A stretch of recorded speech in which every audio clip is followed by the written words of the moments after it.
Smart Bangladesh গড়তে চীনের সহযোগিতা জরুরি বললেন প্রধানমন্ত্রী। দুই দেশের ব্যবসায়ীদের অংশীদারিত্বের ভিত্তিতে কাজ করার আহ্বান। কোটা নিয়ে আপিল বিভাগের শুনানি কাল, আদালতের ওপর ভরসা রাখার আহ্বান মন্ত্রীদের। পর্যবেক্ষণ করছে সরকার বললেন ওবায়দুল কাদের। এবং প্রশ্ন ফাঁসের বিষয়টি নিয়ে তদন্ত চলছে জানালেন পিএসসি চেয়ারম্যান। কারো সম্পৃক্ততা পেলে সর্বোচ্চ ব্যবস্থা নেওয়ার হুঁশিয়ারি।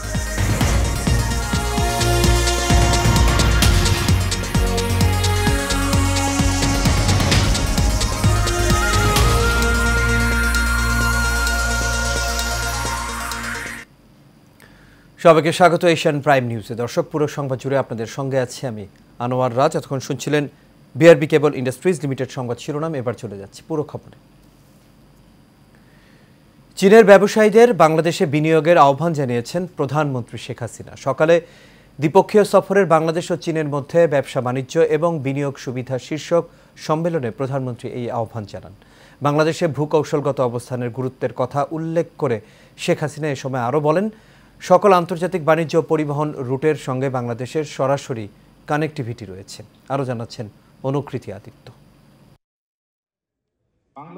বাংলাদেশ বিনিয়োগ উন্নয়ন কর্তৃপক্ষ, Bangladesh securities and exchange commission এবং China council for the promotion of international trade Shangri La হোটেলে সম্মেলনের আয়োজন করে।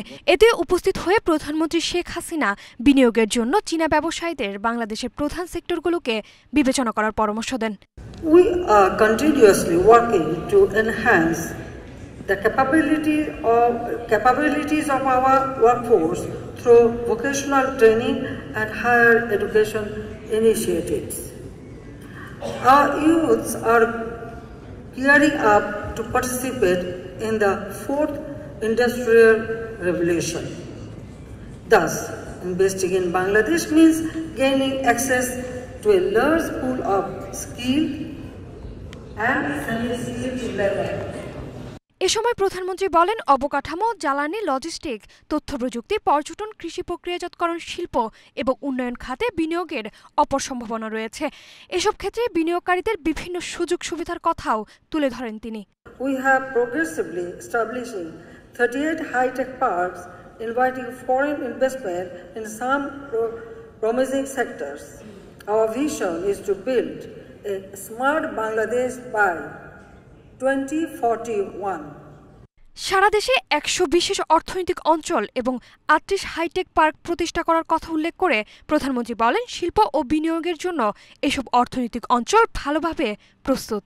Smart citizen, smart government, smart economy and smart society.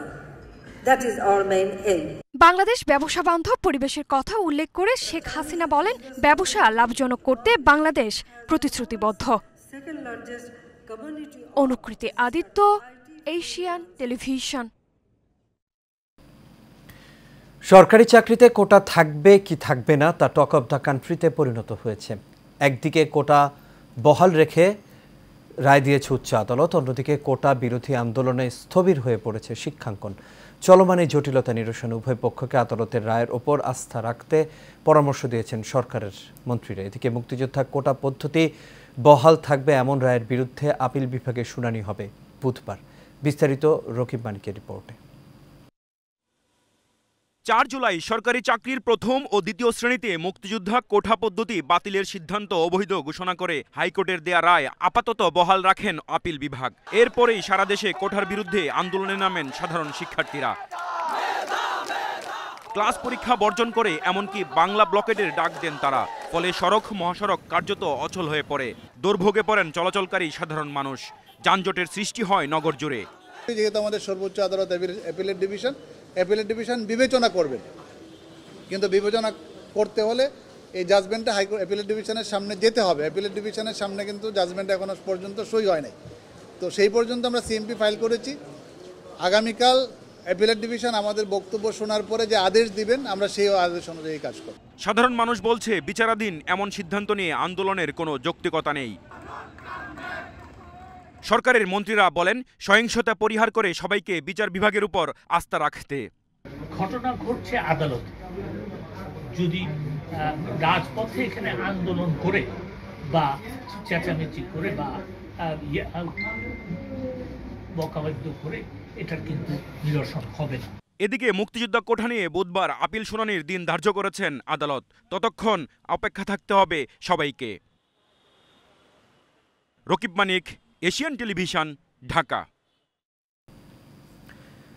শুধু বিসিএস এর প্রশ্ন ফাঁস নয়, কুয়াকাটায় নির্মাণাধীন সান মেরিনা হোটেলের মালিকানা দাবি করে নিজ ফেসবুকে শেয়ার বিক্রির পোস্ট দেওয়ার ঘটনাও ছিল সহকারী কর্ম কমিশন চেয়ারম্যানের গাড়ি চালক সৈয়দ আবেদ আলীর প্রতারণা। তাকে গ্রেপ্তারের পর বিষয়টি নজরে আসে হোটেল কর্তৃপক্ষের।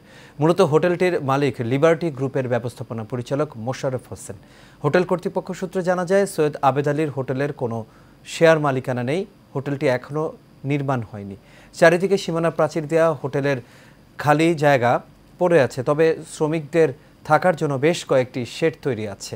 সেখানে একটি সাইনবোর্ড টানানো আছে। মঙ্গলবার গুলশান থানায় আবেদ আলীর বিরুদ্ধে সাধারণ ডায়েরি করার কথা জানান কর্তৃপক্ষ। শিক্ষার্থীদের কোটা বাতিলের আন্দোলনের পাশাপাশি পেনশনের বিষয়ে শিক্ষকদের আন্দোলন সরকার সতর্কভাবে পর্যবেক্ষণ করছে বলে জানিয়েছেন আওয়ামী লীগের সাধারণ সম্পাদক ওবায়দুল কাদের। আজ রাজধানীর বঙ্গবন্ধু এভিনিউয়ে দলের কেন্দ্রীয় কার্যালয়ে যৌথ সভায় এই কথা বলেন তিনি। জানান, বিএনপি সবকিছুতেই রাজনীতির গন্ধ খোঁজে। খালেদা জিয়াকে নিয়েও তারা রাজনীতি করে। এই চিমিত রিপোর্টে দেখুন বিস্তারিত। 23 বঙ্গবন্ধু অ্যাভিনিউ আওয়ামী লীগ কার্যালয়ে এক যৌথ সভায় গণমাধ্যমের সঙ্গে কথা বলেন দলটির সাধারণ সম্পাদক ওবায়দুল কাদের।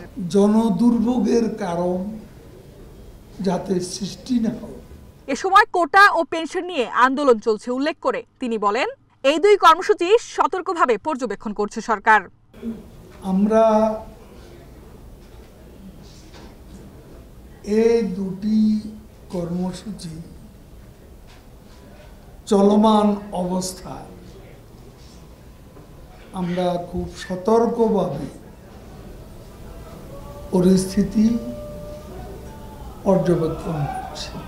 এক প্রশ্নের জবাবে বিএনপির সমালোচনা করে ওবায়দুল কাদের বলেন, ভিক্ষার ঝুড়ি নিয়ে প্যারিস কন্টেসিয়াম বৈঠকে তাদের অর্থমন্ত্রী সাইফুর রহমান বারবার ছুটে গেছেন। বর্তমান সরকারের এমন কোনো রেকর্ড নেই। ভিক্ষার ঝুড়ি নিয়ে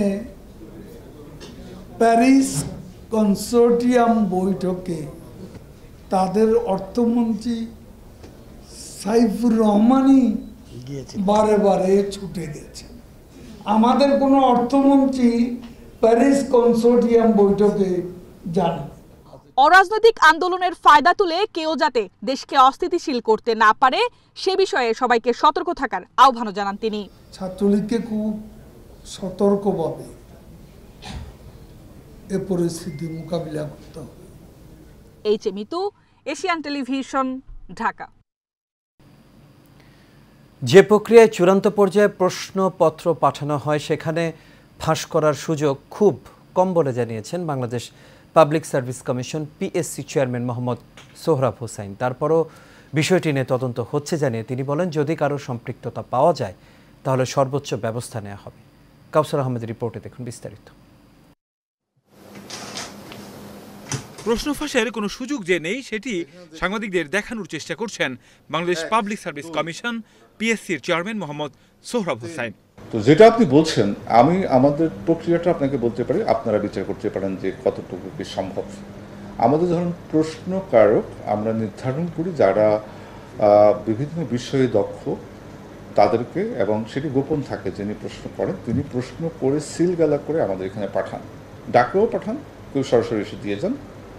এটা আমাদের এখানে সংশ্লিষ্ট যারা আছেন তাদের কাছে ট্রাঙ্কে সিলগালা করা অবস্থায় থাকে। যখন তবুও কিভাবে প্রশ্ন ফাঁস হলে প্রশ্নের জবাবে এই কর্মকর্তা বলেন, প্রশ্ন ফাঁস হয়েছে কিনা তা তদন্তের পর বলা যাবে। তবে প্রশ্ন ফাঁসে নিজের সংশ্লিষ্টতা থাকলে পদত্যাগ করার ঘোষণা দিয়েছেন তিনি। তো 12 বছরে বিভিন্ন পর্যায়ে বিভিন্ন আমাদের অনেকেই কর্মরত এখানে ছিলেন। কোনোদিন ওই পরীক্ষাগুলো সম্পর্কে পরীক্ষা চলমান অবস্থায় অথবা পরীক্ষার পরবর্তী সময় কখনো কোনো মহল থেকে আপনাদের দিক থেকে কোনো প্রশ্ন উত্থাপিত হয়নি। সুতরাং এতে প্রমাণিত যে পরীক্ষাগুলো সুষ্ঠুভাবে হয়েছে। যদি না হতো তাহলে তখনই সেটা উচ্চারিত হতো। তারপরেও সে বিষয়গুলো আমরা দেখব, আমরা কোনোটাই ছাড় দেব না। একই সাথে তদন্ত করে জড়িতদের বিরুদ্ধে সর্বোচ্চ ব্যবস্থা নেওয়া হবে বলে জানিয়েছেন পিএসসি চেয়ারম্যান। কোনো অপরাধ যদি প্রমাণ হয় এবং সেটি যদি পিএসসির এখতিয়ারভুক্ত হয় তাহলে আইনে যা ব্যবস্থা নেওয়ার বিধান রয়েছে তার সর্বোচ্চ ব্যবস্থা পিএসসি নিতে পারে। আমরা প্রস্তুত, যেই মুহূর্তে সরকারি বিধান আছে আমরা সম্পূর্ণ প্রস্তুত, যেই মুহূর্তে কাউকে কোনো সরকারি কর্মচারীকে অ্যারেস্ট করা হবে, গ্রেপ্তার করা হবে, সেই মুহূর্তে তাকে সাসপেন্ড করা হবে। এর আগে গতকাল বিএসসি সহ 30টি নিয়োগ পরীক্ষার প্রশ্ন ফাঁসের অভিযোগে পিএসসির কয়েকজন ঊর্ধ্বতন কর্মকর্তা সহ 17 জনকে গ্রেফতার করেছে সিআইডি। সেই পরীক্ষাটাই আসবে। Kawsar Ahmed, Asian television, Dhaka.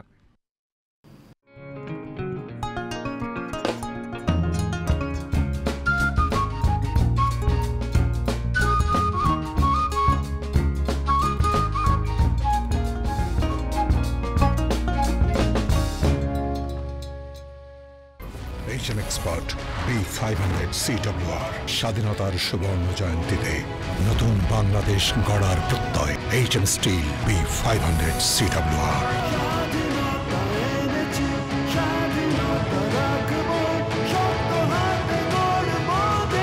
HM Steel। Chittagong দক্ষিণ জেলা আওয়ামী লীগের সাবেক সহ সভাপতি, সাবেক এমপি, বীর মুক্তিযোদ্ধা অ্যাডভোকেট সুলতানুল কবির চৌধুরীর মৃত্যুবার্ষিকী উপলক্ষে স্মরণ সভা অনুষ্ঠিত হয়েছে। চট্টগ্রাম প্রেস ক্লাব বঙ্গবন্ধু হলে এর আয়োজন করা হয়। সংগঠনের সভাপতি মোতাহেরুল ইসলাম চৌধুরী এমপির সভাপতিত্ব, সাধারণ সম্পাদক মফিজুর রহমানের সঞ্চালনায় বক্তব্য রাখেন চট্টগ্রাম উত্তর জেলা আওয়ামী লীগের সভাপতি এম এ সালাম। সভায় আরও বক্তব্য রাখেন চট্টগ্রাম দক্ষিণ জেলা মহিলা আওয়ামী লীগ সাধারণ সম্পাদক শামীমা হারুন লুবনা এমপি।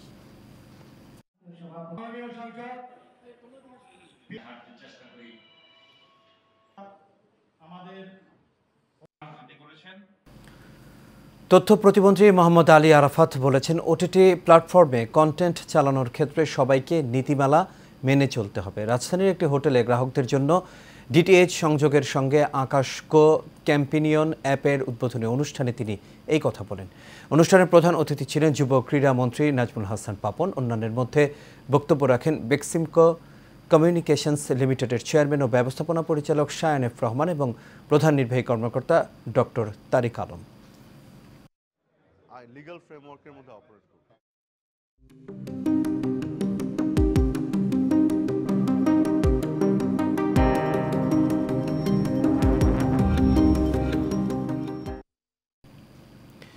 এবার শিউডিল প্রেজেন্টস হেলথ অ্যান্ড বিউটি। শুধুমাত্র অসচেতনতার কারণে রাজধানীতে শব্দ দূষণের শিকার হচ্ছে শতকরা ৯৬% মানুষ।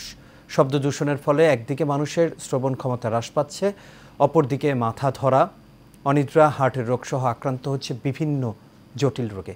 রফিকুল ইসলাম রলির রিপোর্টে দেখুন বিস্তারিত। শব্দ দূষণের অন্যতম কারণ হিসেবে গাড়ির হর্নকেই দায়ী করছেন বিশেষজ্ঞরা।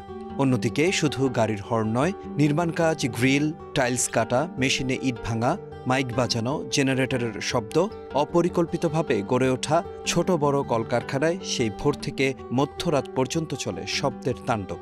শব্দ দূষণ শব্দটি আমাদের দেশে অপরিচিত।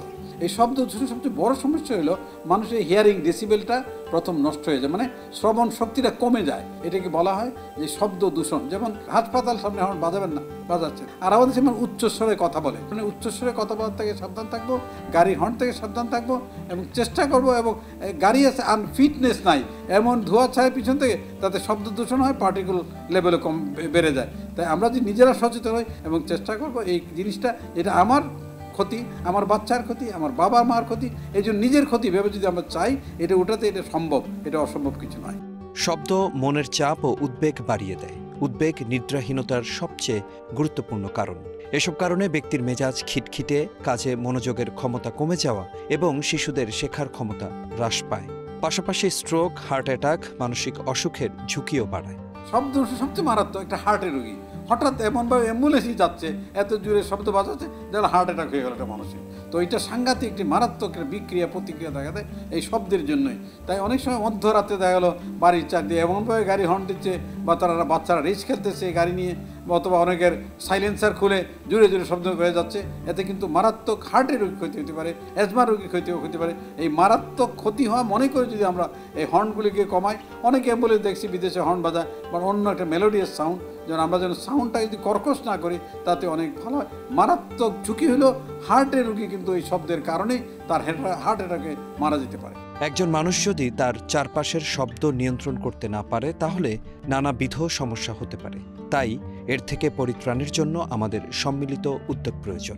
আমরা সবাই জনগণ চেষ্টা করলে পারবে। আমরা যারা গাড়ি ড্রাইভ করি, যারা গাড়ির মালিক, যারা গাড়ি চালান, যারা বাস চালান, বাসের মালিক, সবাই বলতে হবে আমরা এখন থেকে হর্ন বাজাবো না, বিনা কারণে হর্ন বাজাবো না।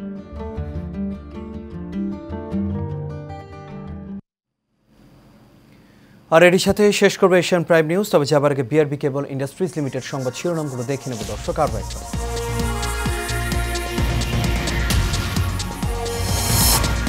স্মার্ট বাংলাদেশ গড়তে চীনের সহযোগিতা জরুরি বললেন প্রধানমন্ত্রী।